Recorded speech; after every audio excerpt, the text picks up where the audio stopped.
Halo nakama, selamat datang di channel Anime OP. Yes, manga One Piece chapter 1095 kali ini benar-benar menjadi chapter yang sangat menarik. Selain disajikannya kembali kelanjutan konflik yang terjadi di Pulau Egghead yang semakin memanas, ada beberapa informasi yang sangat penting bagi para fan One Piece mengenai akan seperti apa alur cerita One Piece ke depannya. Ya, salah satunya terungkapnya masa lalu dari pemimpin 9 kesatria suci, yaitu Saint Garling Figureline, dan terungkapnya ras dari Kuma yang berasal dari suku Buccaneer.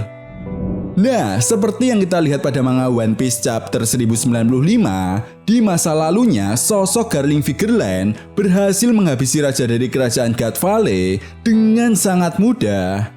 Bahkan sosoknya sudah diperlihatkan kuat sejak dia masih muda. Selain itu, hal ini juga seolah membuktikan bahwa Garling Figureline memang terlibat dalam insiden God Valley 38 tahun yang lalu. Yap, nanti akan kita bahas ini ya bosku. Di sisi lain, terungkapnya ras Kuma dalam chapter ini pun seolah memecahkan misteri yang selama ini cukup dinantikan oleh para fan One Piece. Ya, menurut Gorosei Sartun, ras Buccaneer dikenal memiliki darah para raksasa yang membuat mereka sangat kuat. Namun ras ini dikatakan terlibat kejahatan di masa lalu, atau lebih tepatnya saat insiden abad kekosongan.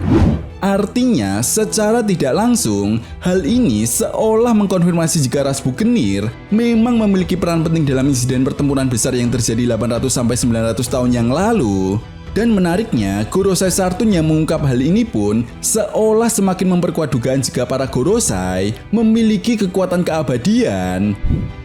Nah, tentu saja hal ini pun menimbulkan sebuah pertanyaan besar di kalangan para fan One Piece. Lalu kekuatan macam apa yang mampu membuat para Gorosei abadi? Serta apakah ras Buccaneer ini memiliki hubungan yang dekat dengan sosok Joy Boy? Karena di chapter 1095 terungkap sebuah fakta bahwa baik ayah Kuma dan Kuma menyinggung tentang sosok Nika. Well, tentunya ini sangat menarik untuk kita bahas bersama. Oke, namun sebelum masuk ke pembahasannya, jangan lupa like video ini ya bosku, sebagai dukungan kalian semua untuk channel ini ke depannya. Nah, jika sudah, terima kasih banyak dan mari kita mulai. Oke, pembahasan kali ini akan kita mulai dari terungkapnya masa lalu Saint Garling Figureline dalam insiden God Valley 38 tahun yang lalu. Nah, apabila kita perhatikan lagi dengan seksama, memang sosok Garling Figureline ketika masih muda sangat dikagumi oleh para Tenryubito lainnya, khususnya para kaum Hawa.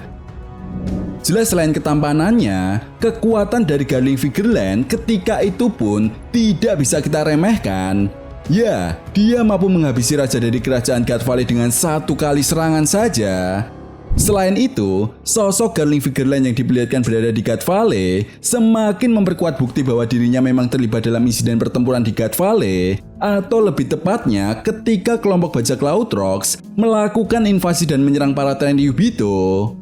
Nah, jika kalian masih ingat ketika momen Akagami no Seng bertemu dengan Shirohige di kapal Moby Dick, Shirohige pernah mengatakan kepada Seng, luka yang kudapat dari orang itu terasa sakit setiap kali melihat wajahmu. Ya, meskipun belum ada konfirmasi resmi siapa orang yang dimaksud oleh Shirohige ketika itu, namun tidak menutup kemungkinan orang itu adalah Garling Figureline. Apalagi wajah dari Garling Figureline ketika masih muda pun sangat mirip dengan Seng. Di sisi lain, terungkapnya ras Buccaneer yang ternyata juga terlibat dalam insiden pertempuran besar yang terjadi antara kerajaan kuno dan pemerintah dunia semakin mempertegas jika ras Buccaneer berada di pihak Joy Boy. Itu sebabnya ini juga akan sangat masuk akal kenapa ayah dari Kuma sempat menyinggung jika ras Buccaneer selalu menceritakan kisah pejuang legenda Dewa Matahari Nika. Namun sampai saat ini kita belum mengetahui pasti ya bosku, apakah Joy Boy dan Nika ini adalah orang yang sama, atau justru Joy Boy adalah pemilik kekuatan buah iblis Nika sebelum Luffy. Yap, memang semua itu tidak sepenuhnya salah, karena faktanya pada manga One Piece chapter 1094, ketika Gorosei Sartun melihat Luffy terjatuh, dirinya mengatakan Nika. Artinya, secara tidak langsung, hal ini semakin membuktikan para Gorosei memanglah awet muda dan terlibat langsung dalam pertempuran besar yang terjadi 800-900 tahun yang lalu. Lalu sampai di sini yang menjadi sebuah pertanyaannya adalah bagaimana bisa dan apa sebenarnya kekuatan yang membuat para Gorosei ini hidup abadi? Nah, tentunya kalian semua para fan One Piece sudah tahu betul jika di dunia One Piece ada satu kekuatan buah iblis yang mampu membuat seseorang hidup abadi. Ya, itu adalah kekuatan buah iblis OP-OP no Mi, dan hal ini pun pernah dijelaskan oleh Doflamingo ketika Dressrosa. Bukan hanya itu saja, bukti lainnya ada pada manga One Piece chapter 1081, lebih tepatnya setelah Kurohige berhasil mengalahkan Trafalgar Law. Ya, di sini Kurohige mengatakan, apakah benar kau bisa membuatku menjadi makhluk abadi? Dengan kata lain, puncak dari kekuatan buah iblis OP-OP no Mi adalah mampu membuat seseorang hidup abadi. Lalu apakah pengguna kekuatan buah iblis OP-OP no Mi bisa begitu saja memberikan nyawanya kepada orang lain?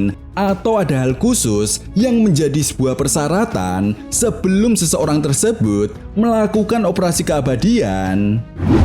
Entahlah, namun yang jelas Oda Sensei yang selama ini sudah sering memberikan informasi tentang adanya operasi keabadian tersebut. Dan seperti yang sudah Mimin jelaskan tadi, jika Im-sama dan para Gorosei sebenarnya mereka terlibat dalam terjadinya abad kekosongan atau Void Century pada masa 800 tahun yang lalu, dan di mana mereka semua masih hidup sampai sekarang, sudah sangat jelas mengindikasikan bahwa kekuatan operasi keabadian dari buah iblis OP-OP no Mi pernah dilakukan di masa lalu.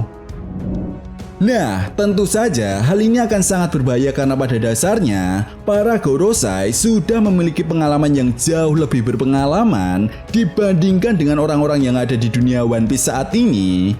Itu sebabnya para Gorosei juga mengetahui betul setiap kekuatan buah iblis dari jenis buah iblis, termasuk buah iblis yang dimiliki oleh Luffy, menjadi sebuah poin penting bagaimana Gorosei mengetahui pengetahuan yang ada di dunia One Piece untuk mengcounter musuh yang akan mereka hadapi. Jelas ini akan menjadi ancaman yang sangat nyata bagi Luffy dan aliansinya yang saat ini akan berhadapan langsung dengan petinggi pemerintah dunia, yaitu Gorosei Saturn. Lalu sampai di sini, menurut kalian, apa yang harus dilakukan oleh kelompok bajak laut topi jerami dan aliansinya saat ini untuk benar-benar bisa melarikan diri menuju ke Pulau Elbaf? Tulis pendapat kalian ya bosku. Nah, itu tadi merupakan analisa manga One Piece chapter 1095. Jadi, bagaimana menurut nakama semua? Jika kalian punya pendapat lain, silakan berikan pendapat kalian di kolom komentar. Oke, sampai di sini dulu pembahasan kita kali ini, and see you next time.